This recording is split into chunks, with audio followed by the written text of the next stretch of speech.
Da gyver de løst i 3000 meter, gutta. 35 stykker i tallet. Så får vi se hvem som drar i gang ballet. 4.24 ble det på en august.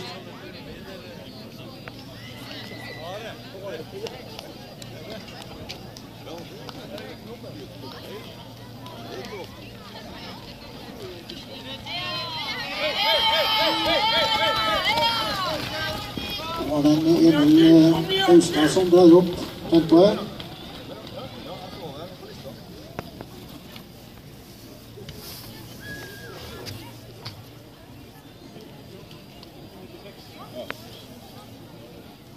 Jeg kan ikke huske at vi har sett et så fyldig hit på 3000 meter noen gang. Det har sikkert vært på Trondheim stadion, men det må være lenge siden sist. Fantastisk flott å se. Gutta som skal løpe 3000 meter. Og under Trondheimsløkene så er dette definitivt en ny rekord. Kjempemoro.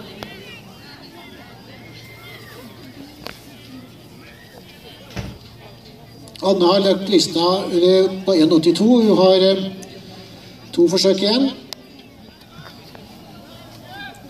Skal vi se, jenter 14 år lengde premieutdeling. Da blir det premie til Maren Gulltegn Lien fra Ranheim på 4,19.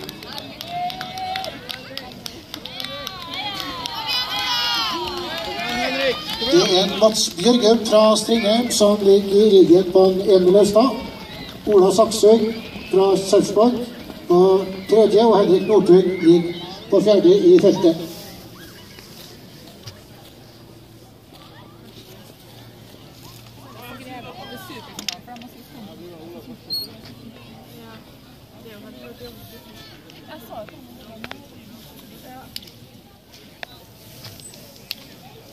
Da var det Maren Gulltegn Lien som skulle få sin premie i jenter 14 år.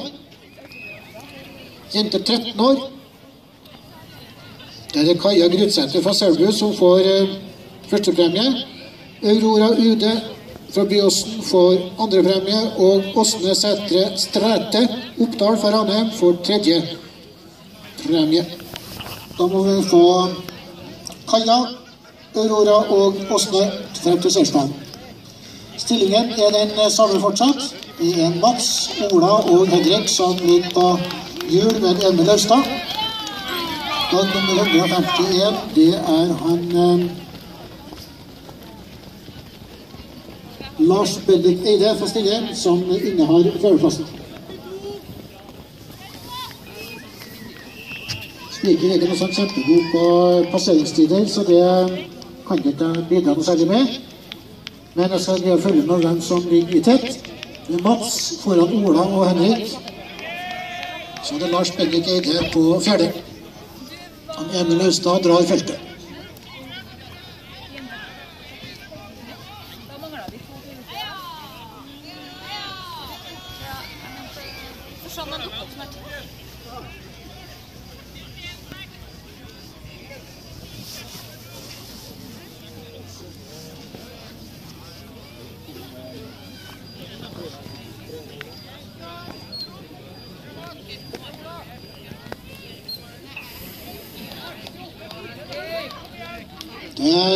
Det samme i teten, det er Mats, Ola, Henrik, nummer 56 har gått opp i teten, eller gått opp på 4. plass, og det er Ola Berg Fines fra Mosvik. Så kommer gutta her på løpergård. Nå har det skilt seg til en liten tettgruppe, som ble dratt av en Emil Austad. Mats, Ola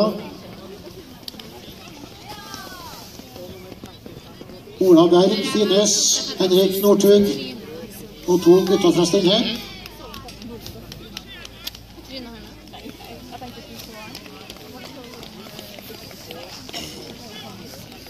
Da har Emil gjort unna drajobben, og nå er det gutter som må kjøre på. Det er Mats Bjørgum som ligger i tett.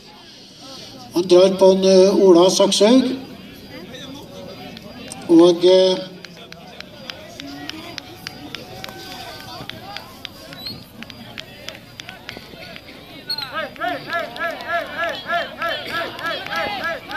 Ola Berg finnes på tredje, og nummer 167, som han Trond Ørjan Eide fra Stengel på fjerde. Så det Henrik Northug som strever med å holde plassen i tettfeltet. Det er 5-6 stykker som utgjør fortroppen.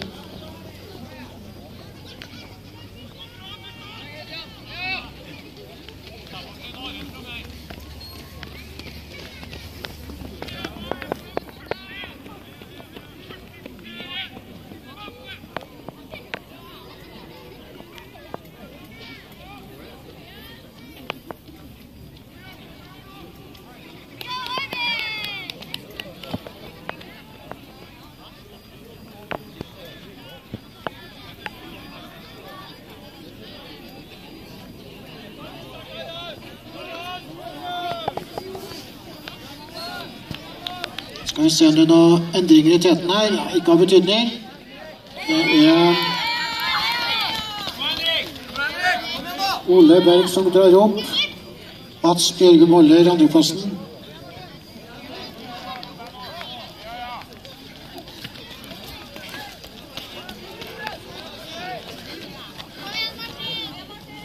Her kommer gutta på løpende vår.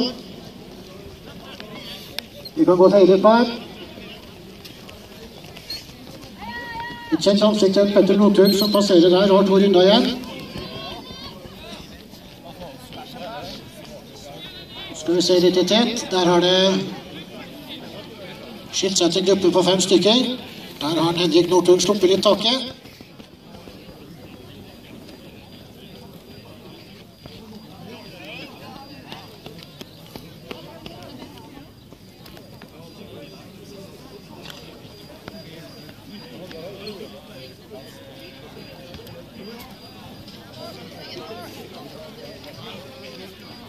Da er det en Ole Berg Finnes som leder, og det er en Trond Ørjan Eide som går på andre, Mats på tredje, Ola var på tredje, og det var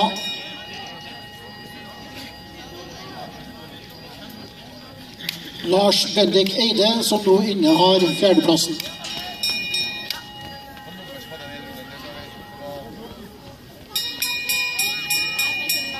Da får vi se om noen av gutta legger inn en spurt her. Det er bra fart i feltet fortsatt. Det står jo 5 stykker, i hvert fall 4, som nå er jevn i tett.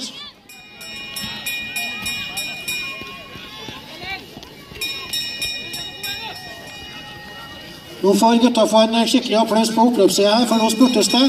Gutta har krutt igjen i beina. Det er Ola Saksøy som gjør en kjempespurt på oppløpssiden.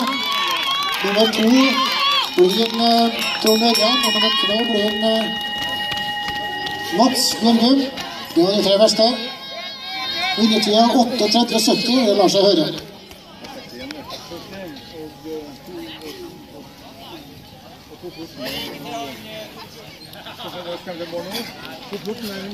Vi får heie gutta inn.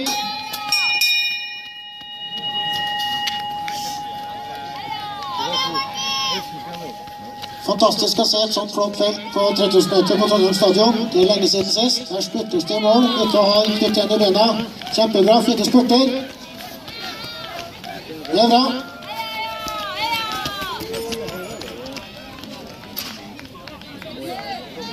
Her er det bare å dra på putsa, den har en av krefter. Hvis det er bena, så er det tomt.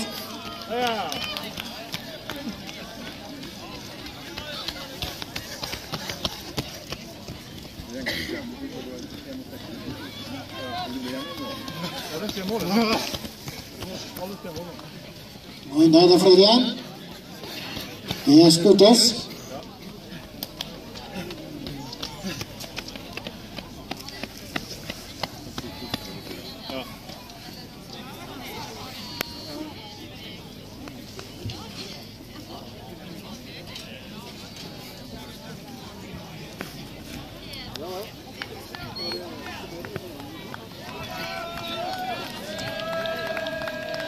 Skal vi se om han